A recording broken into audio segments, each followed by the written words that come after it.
로마서 8장 26절 우리 한 절만 보겠습니다. 로마서 8장 26절 우리 한 절만 우리 같이 합독합니다. 시작. 이와 같이 성령도 우리의 연약함을 도우시나니 우리는 마땅히 기도할 바를 알지 못하나 오직 성령이 말할 수 없는 탄식으로 우리를 위하여 친히 간구하시느니라. 아멘. 우리의 찬양을 받으시기 합당하신 하나님께 영광의 박수 올리겠습니다. 하나님은 이런 말씀하셨죠. 이사야를 통해서 내가 이 백성을 지은 것은 이 백성을 통하여 찬양받기 위함이라. 우리가 하나님께 찬양할 때 하나님은 너무너무 좋아하십니다. 여러분 찬양의 삶이 늘 있기를 축복합니다.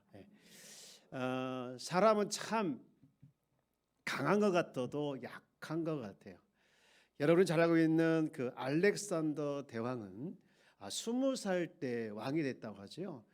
무려 10년 동안 정복 전쟁을 합니다. 아시아라든가 유럽을 다 정복을 하고 그가 더 이상 정복할 땅이 없어서 이런 한탄을 했다 하잖아요. 야, 내가 이제 정복할 땅이 없구나. 그렇게 한탄하면서 내가 이제 심심해서 어떻게 살지? 이랬다고 하잖아요. 땅 정복하는 것이 그의 삶이었던 것 같아요. 그런데 그가 어떻게 죽은 줄 아십니까? 33살에 그는 모기 물려서 죽었다고 합니다. 말라리아로. 네. 성경에 보면 이제 예레미야도 마찬가지인 것 같아요. 예레미야도 그렇게 강한 모습을 보였지 않습니까? 살아있는 권력인 아방 앞에서 내 이름이 내가 말하지 않으면 수년 동안 이슬도 비도 오지 않을 것이다. 그렇게 선포합니다. 그리고 실제 비도 오지 않았고요. 그리고 850명과 싸울 때도 하나 기죽지 않고 정말 하나님의 이름으로 하나님의 능력을 믿으면서 믿음의 장부의 모습을 보여줬던 사람이 바로 엘리야였죠. 제가 말을 잘못했죠. 어쨌든 그는 그렇게 강한 모습을 보이다가 어느 날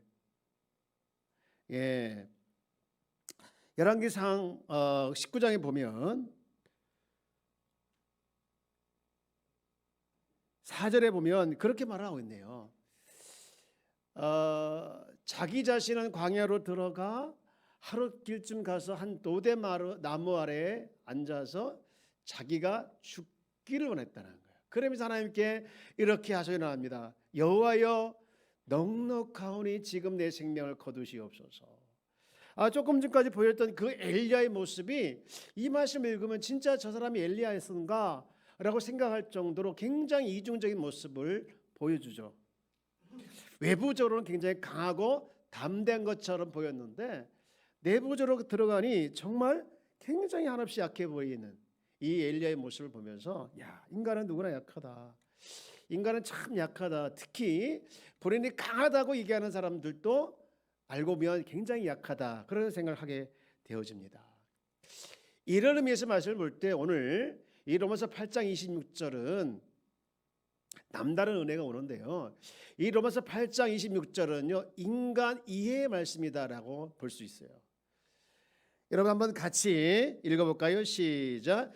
이와 같이 성령도 우리의 연약함을 도우시나니 우리는 마땅히 기도할 바를 알지 못하나 오직 성령이 말할 수 없는 탄식으로 우리를 위하여 친히 간구하시니라. 여러분 이 말씀 안에 인간의 모습을 두 가지 이 실제적인 모습을 발견하게 되는데 인간은 누구나 약하다는 거예요. 그래서 이 약한 인간에게는 약한 자를 도우시는 성령 하나님이 필요하다는 것이죠.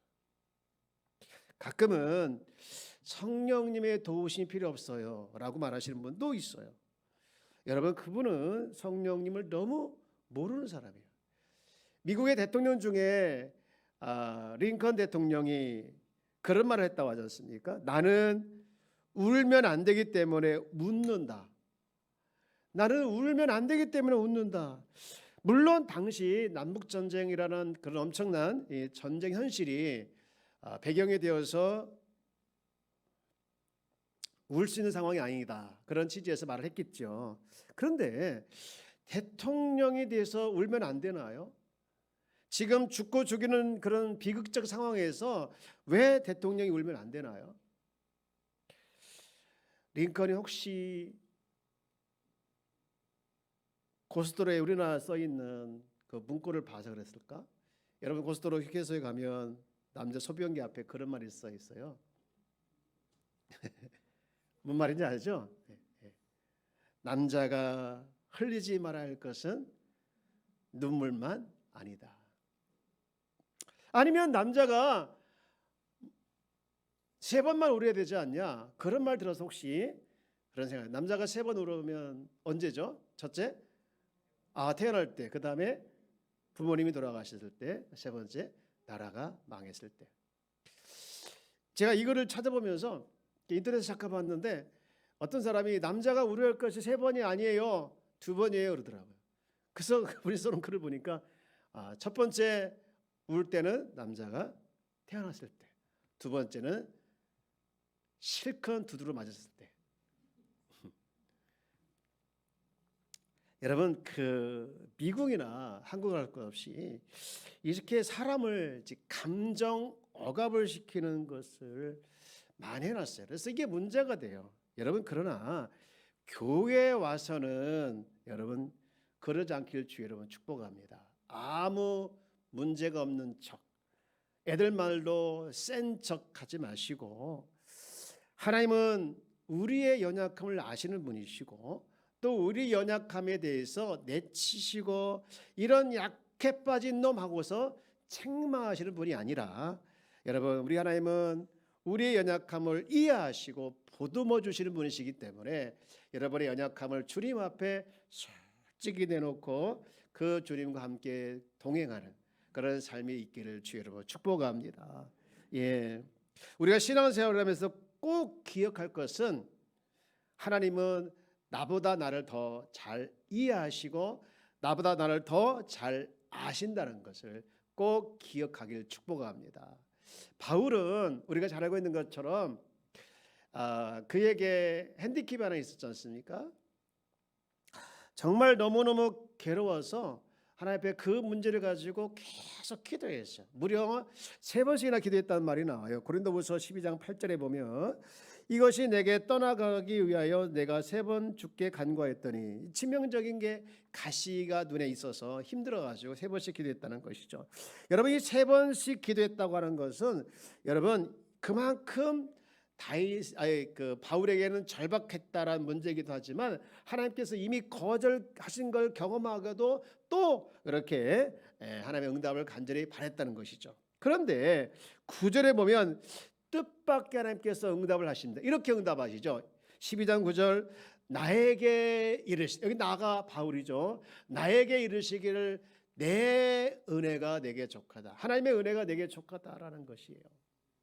여러분 한번 생각을 해보실래요? 입장을 한번 바꿔놓고 한번 생각해 보시겠습니까? 여러분이 지금 너무너무 괴로운 문제를 가지고 하나님 앞에 구했어요. 그런데 하나님의 응답이 이 9절의 첫 번째 불하면, 첫 번째라고 하면 어떨 것 같아요?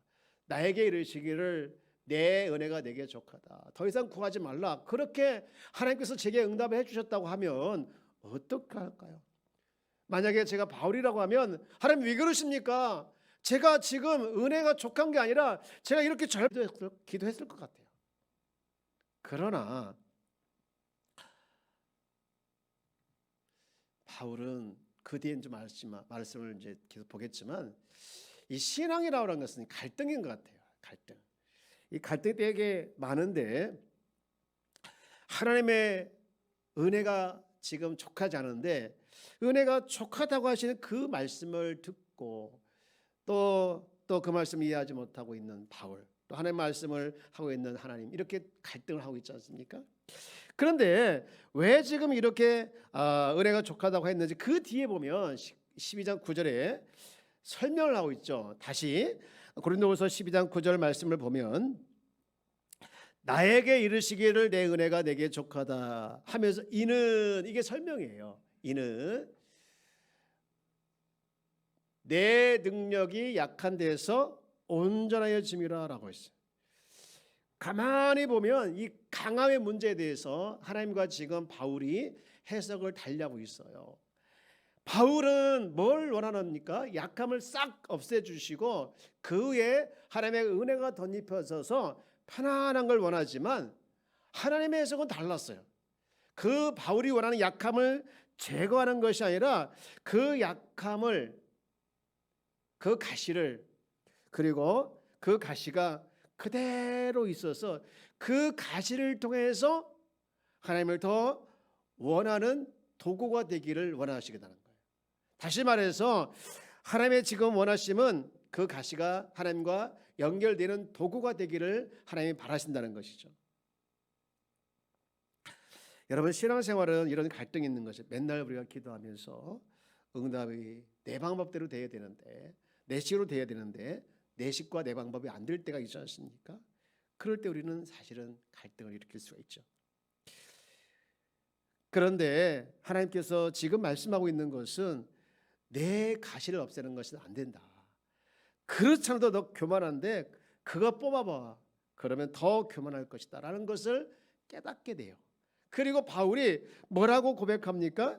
다시 고린도후서 12장 9절 말씀 보면 나에게 이르시기를 내 은혜가 내게 좋고다 계속해서 말하기를 그러므로 이렇게 시작하죠. 그러므로 도리어 크게 기뻐함으로 나의 여러 약한 것들에 대하여 자랑하리니 이는 그리스도의 능력이 내게 머물게 하려 함이라.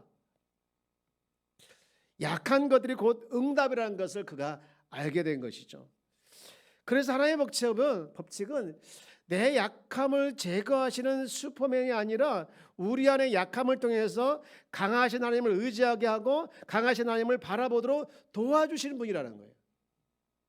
사랑하는 여러분, 우리가 예배를 드릴 때마다 또 기도할 때마다 이 바울이 깨달은 원리, 약한 것이 제거되는 것이 아니라 오히려 그 약한 것을 통해서 더 하나님을 의지하는 그런 모습이 회복되어지기를 주의 여러분 축복합니다. 물론 약한 것이 제거되어서 우리가 깨끗해졌으면 좋겠지만 하나님의 방법은 다 우리가 원하는 대로 안 될 때가 있는 것이죠.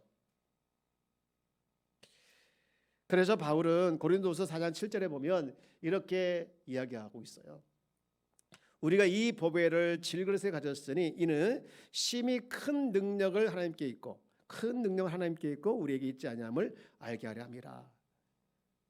우리는 참 이 말씀처럼 이 보배에는 예수님이지만 질그릇은 뭡니까? 우리지 않습니다. 우리는 질그릇같이 시험도 잘 듣고 시험도 잘 받고 그리고 또 상처도 잘 받고 뭐 이런 모습 있지 않습니까? 이런 질그릇 같은 우리 연약한 모습을 우리는 가지고 있어요. 그래서 오늘 본문은 이렇게 연약한 우리가 꼭 발견할 두 가지가 있다라고 설명하고 있는데 그 발견할 두 가지가 뭐냐? 첫 번째는 이겁니다. 연약함을 인정하는 것이다. 잘 한번 따라서 볼까요? 연약함을 인정하기다. 로마서 8장 26절 말씀 보면 이와 같이 성령도 우리의 연약함을 도우시나니, 사실은 예수님께서 떠나시면서 이제 그런 말씀을 했어요. 내가 떠나는 것이 유익하다. 요한복음 16장 7절 말씀에 보면 내가 너에게 실상을 말하노니 내가 떠나는 것이 너에게 유익하라. 내가 떠나가지 아니하면 보혜사가 너에게 오지 않겠다. 떠나가야만 오는다라는 것이죠. 여기서 보혜사가 성령님이신데 바로 보혜사라는 부분은 돕는 자, 또 위로자. 그러니까 성령이 오셔서 우리의 연약함을 돕는다라는 것이죠. 만약에 떠나지 않으면 돕는 분이 안 올 수 있다라는 것이죠. 그래서 로마서 5장 6절 말씀에 보면 우리가 아직 연약할 때에 그리스도께서 경건하지 않는 자를 위해서 죽으셨다. 사랑하는 여러분, 우리는 연약함을 인정해야 될 점이 있습니다. 내가 연약하다는 사실, 나는 정말 복음이 없으면 망한다는 사실, 십자가의 복음의 능력이 아니고 내 인생은 절망이라는 이 사실을 내가 받아들이고 인식할 때 그때 비로소 복음이 내 안에 다가와 복음이 내 안에 머물러 그것이 능력 있는 그리스도인으로 살아내는 힘이 되고 능력이 될 줄 믿습니다. 여러분, 능력을 받기를 원하십니까? 능력 있는 그리스도인이 되기를 원하십니까? 그리스도의 능력이 내 안에 머물기를 원하십니까? 그렇다면 우리가 해야 할 가장 첫 번째가 뭐냐? 내 연약함을 인정하는 거예요. 여러분, 우리는 자랑을 할 때 어떤 자랑을 많이 합니까? 잘난 거, 가지고 있는 거, 누리는 것을 자랑을 많이 합니다. 그러나 바울은 반대였어요. 자기 약함을 자랑했어요. 고린도후서 12장 9절 끝에 가게 되어지면 나의 자랑을 하는데 나의 여러 약함을 자랑한다. 나의 약함을 자랑한다 하겠습니다. 왜 자랑할까요? 그래서 그 약함을 자랑할 때 그때 비로소 그리스도의 능력이 내 안에 머물게 되기 때문이라는 것이죠. 여러분 목장 모임을 할 때라든가 또 어떤 모임을 할 때 여러분 자랑을 어떤 걸 하십니까? 약함을 자랑하시길 바랍니다. 약함을 자랑할 때 그때 비로소 그리스도의 능력이 내 안에 머물게 되어지는 은혜가 넘치는 거예요. 한 번은 이제 이사야 말씀 보면 히스기야가 병에 걸려요. 죽을 병에 걸리죠. 여러분 이 히스기야가 죽을 병에 걸렸다는 사실에 대해서 우리가 보면 사람은 누구나 병에 걸릴 수 있다라는 것이죠. 그런데 그가 했던 태도가 참 은혜가 다가옵니다. 이사야 38장 2절 말씀 보면 히스기야가 얼굴을 벽으로 향하여 여호와께 기도했다. 자기 약함을 발견한 것이죠. 물론 그가 왕이라 할 수 있는 여러 가지 방법이 있었을 거예요. 의사들 동원해서 또 여러 가지 처방전을 통해서 치료하려고 하는 방법도 택할 수 있었겠지요. 그러나 그가 약함을 인정하고 첫 번째로 구했던 자세가 뭡니까? 벽을 향하여 하나님께 기도했다라는 것이죠. 우리는 히스기야의 방법을 통해서 우리가 기도해야 하는 모습을 회복해야 되는데 우리는 내가 할 일을 다 먼저 해보는 거예요. 그리고 안 되면 나라둥에 기도하는 것. 히스기야가 이제 3절에 가게 되어지면 내가 주 앞에서 진실과 전심으로 행하며 주의 목전에서 선하게 행한 것을 기억하옵소서. 저는요 이 3절의 기도를 보면 저는 못할 것 같아요. 지금 뭐라고 기도하고 있습니까? 히스기야가 여호와여 구하옵나니 내가 주 앞에서 진실함과 전심으로 행했잖아요. 그리고 주의 목전에서 선한 것을 행했잖아요. 이걸 기억해달라는 거예요. 이걸 기억해. 저는 못할 것 같아요. 그러나 하나님의 연약 하나 앞에서 자신의 잘난 모습을 가지고 하나님의 응답해달라는 내용보다는 자신의 연약함을 인정하고 제가 할 수 있는 것이 이렇게 선하게 살았을지라도 많은 일을 주를 위해서 했을지라도 저의 연약함을 주님 아시고 주리며 주의 방법으로 나를 살려달라고 기도합니다.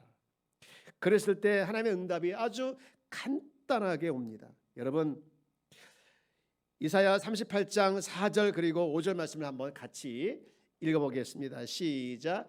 이에 여호와의 말씀이 이사야에게 임하여 이르시되 너는 가서 히스기야에게 이르기를 내 조상 다윗 사람 여호와께서 이같이 말씀하시기를 내가 내 기도를 들었고 내 눈물을 보았노라. 내가 내 수완에 15년을 더하고. 여러분 내 기도를 들었다. 그 다음에 뭐를 보았다고 했습니까?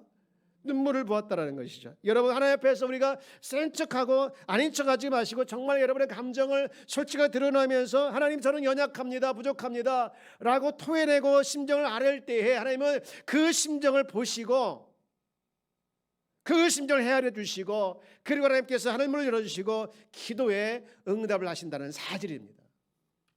그러므로 여러분 하나님 앞에서 자신의 연약함을 감추지 마시고 눈물을 흘리며 토해내길 주 여러분 축복합니다. 하나님 저는 제가 가장이지만 잘 못하는 것에 너무 힘들어요. 하나님 제가 이것저것 운영하고 있지만 사업을 하고 있지만 저렇게 하고 있지만 잘 안 돼서 힘들어요. 제 건강이 약해진 것 때문에 제가 이것 때문에 주님 너무 어렵습니다. 왜 못합니까? 왜 못합니까? 자신의 연약함을 자신의 아픔을 여러분 감추고 괜히 센 척 아닌 척 하지 마시고 나보다 나를 더 잘하시고 나의 형편을 너무 알고 계시는 아니 나보다 나를 더 이해하시는 그 하나님 앞에 여러분의 연약함을 인정하기를 주 여러분 축복합니다. 그럴 때 비로소 하나님의 역사가 일어나게 되지요. 한 번은 한나가 자신의 가장 연약한 부분은 뭐였습니까? 아이가 없는 거였어요. 그런데 자기의 라이벌이었던 분인 나는 아이를 너무너무 잘 낳는 거예요. 그래서 하나님 앞에 그가 자신의 솔직한 마음을 가지고 하나님 앞에 기도합니다. 10절 사무엘상 10절 말씀을 보면 한나가 마음이 괴로워서 여호와께 기도하고 통곡하며 그렇게 기도했더니 한나 옆에 있던 주의 종 그가 뭐라고 합니까? 15절 말씀 보면 뭐 이렇게 저렇게 얘기하죠. 아닙니다. 제가 지금 술 마신 것이 아니고요. 제가 지금 독주를 마신 것이 아니고요. 제 심정을 토한 거예요. 여러분 이 15절 말씀 보면 우리 인간은 믿는 자와 안 믿는 자의 차이에 의해서 분명하게 차이가 있는데, 우리 믿는 자는 하나님께 나의 심정을 토하는 것이지만 믿지 않는 자들은 어떻게 합니까? 자기의 어려운 부분에 대해서 술로 해결하려고 하는 모습을 여기서 발견하게 되어지죠. 지금 한나는 그렇게 말하고 있는 거예요. 그러면서 하나님 앞에 기도했더니 15절 말씀 보면 한나가 자기의 심정을 토하고 그래서 하나님께 응답받는 내용들이 이제 그 뒤에 쭉 나옵니다. 히스기야나 한나나 여러분 성경의 인물이라고 치부해버리고 끝내는 것이 아니라 오늘 우리도 똑같은 삶의 모습을 살아가고 있음을 인정하시고 하나님 앞에 여러분의 심정을 토하는 것에 대해서, 그리고 연약함을 인정하는 것에 대해서 여러분 너무 힘들어하지 마시고 그냥 솔직하게 토해내시면, 또 눈물을 흘리시면 그 심정을 또 그 마음을 주님께서 헤아리시고 은혜 위에 은혜를 부어주실 줄 믿습니다. 그리고 우리가 여기서 또 하나 더 중요한 것이 또 하나 있는데, 그것은 나의 연약함을 인정하는 것으로 끝나는 것이 아니라 그 연약함을 연결하는 것이 중요해요. 그 연약함을 연결하는데 어디로 연결하느냐? 성령님을 향한 의지, 성령님을 향해서 의지하는 것으로 연결하는 것이 중요합니다. 오늘 본문 보면 26절에 이와 같이 성령도 우리의 연약함을 아신다고 했습니다. 성령님은요, 우리가 약하고 낙심될 때 책망하고 채찍하고 우리를 탓하는 분이 아니시라, 성령은 절망하지 않도록 우리로 하여금 절망하지 않고 희망을 갖고 또 소망을 갖고 살아가도록 도와주는 분이시죠. 저도 목회를 하면서 참 약해질 때가 많이 있습니다. 죄송한 표현이지만 내가 이렇게 해서 목회를 할 수 있는가? 이런 사람이 무슨 목사인가라고 할 때가 가끔씩 있죠. 여러분 그때마다 제가 이런 마음을 가지면 어떻게? 목회 때려치워야겠다. 여기서 목사 내려놔야겠다. 그래 버리면 어떨까요? 좋아하는 것은 사탄이 좋아하겠죠.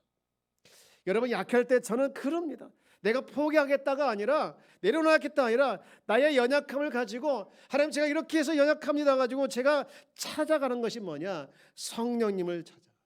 성령님과 연결해서 성령님을 통해서 회복하게 되어지고 성령님을 통해서 내가 하나님께 더 나가게 되어지는 그런 일이 한두 번이 아닙니다.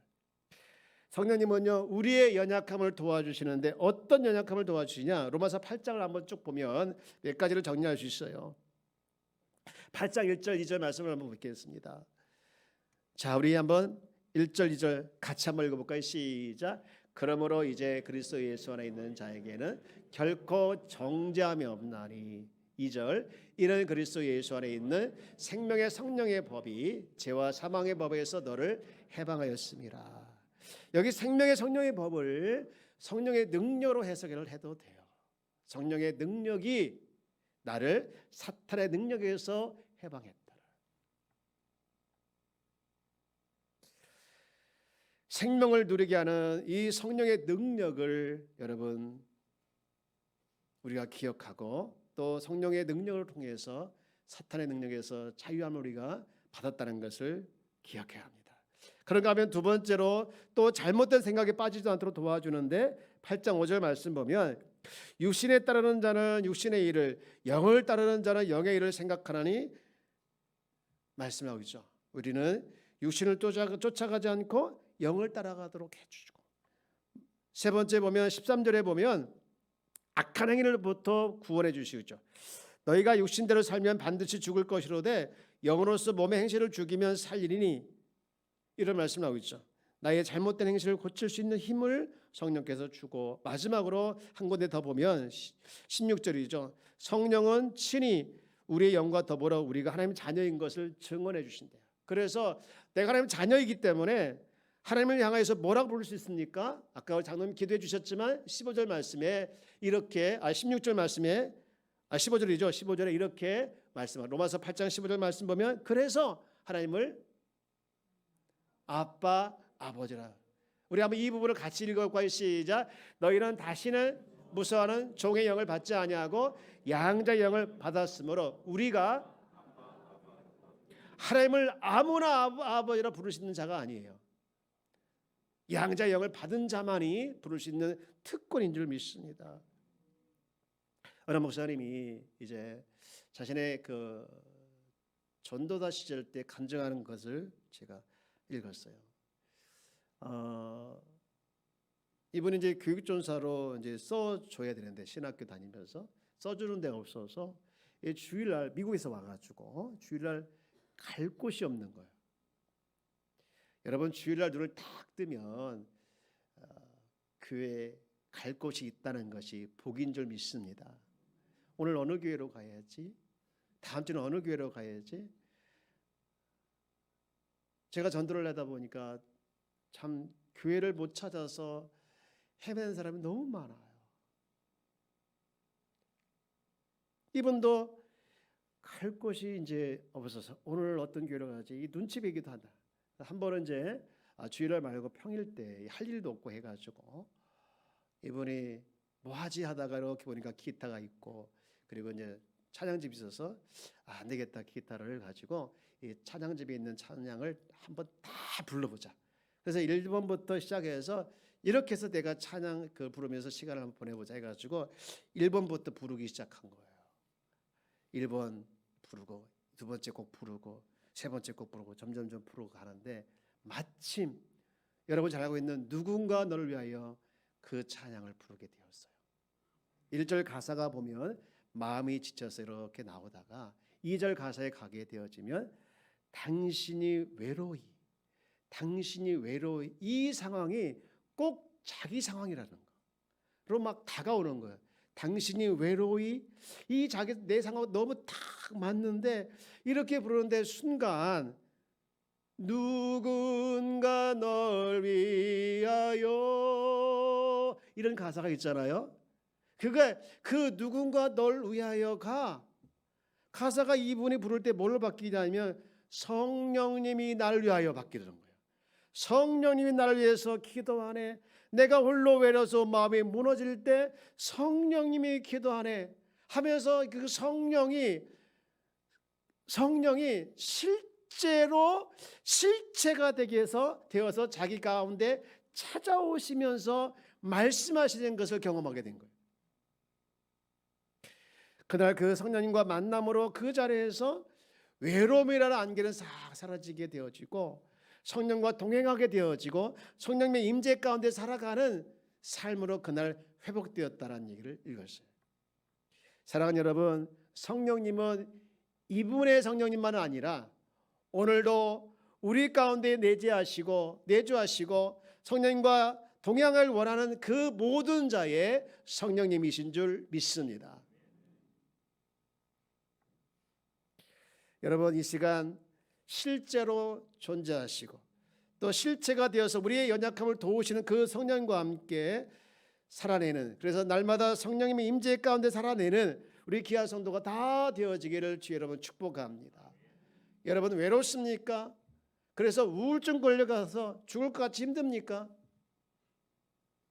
또는 어떤 상황 속에서 힘든 문제가 발생되어서 고민하고 있는 분이 계십니까?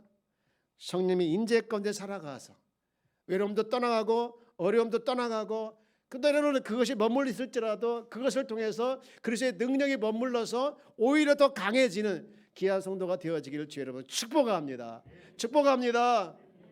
우리 한번 옆에 계시면 인사할까요? 힘을 냅시다. 힘을 냅시다.